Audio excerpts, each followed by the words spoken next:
Ebyavudde mu bibuuzo bya Primary Living Examinations PLE eby'eggwanga lyonna byalaze ng'abaana 8,431 bayitidde mu ddaala erisooka.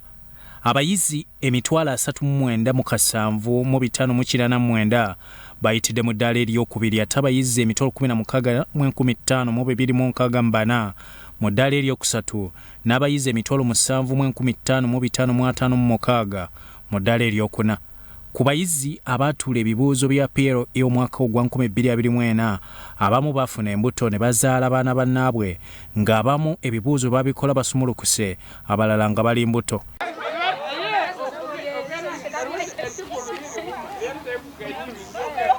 Ebunyangabu abamu ku bawala bano bagamba baagala okuddayo okusoma era ye Esther Nyakato ow'emyaka 17 ategeezezza nti yafunye obubonero 22 mu bibuuzo ebyafulumiziddwa ng'olubuto yalufuna wa myaka 16. Soma nga teen mother kandi nkozere second grade nyine 22 aggregates tonitsimira abasomesa soma nyina mwana bekutangwi ko mwana benalira mu kirasi nza kushohora.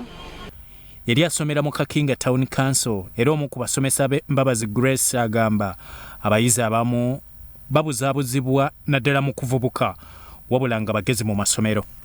About teen mothers kajirangu leka tubaye second chance abokuba mwana yashobya kajirenda okajirangu leka rugo mu ishomero, it is double punishment. So twajirangu the punishment yo kujirangu mwana wa muhomo ishomero tekwingana n'omwana ekyakubakozire.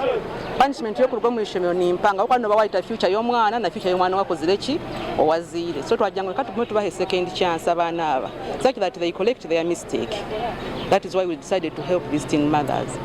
Kandi kemba batini Catherine Atuhaire alabirira Nyakato ategeezezza nti ensobi zibaawo mu baana era kibawa ekyokuyiga ne bataddamu kulabankana ne beemalira ku kusoma kwabwe. Ninshaba hariyo omuntu arikubasa kukwatara hari Esther kuba n'omwana omugezi okureba ng'omwana ekyokubanza kwikyereza ayina omwana akaza omu kirasi akashoma ekyokumanyisa ngu naakunda okushoma.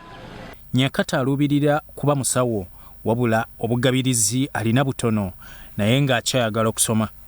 Nyakato agamba okusoma olusi kwamuyitako ng'alina okulabirira omwana we naye awabudde abawala obutalabankana n'abasajja basooke baggusse emisomo gyabwe.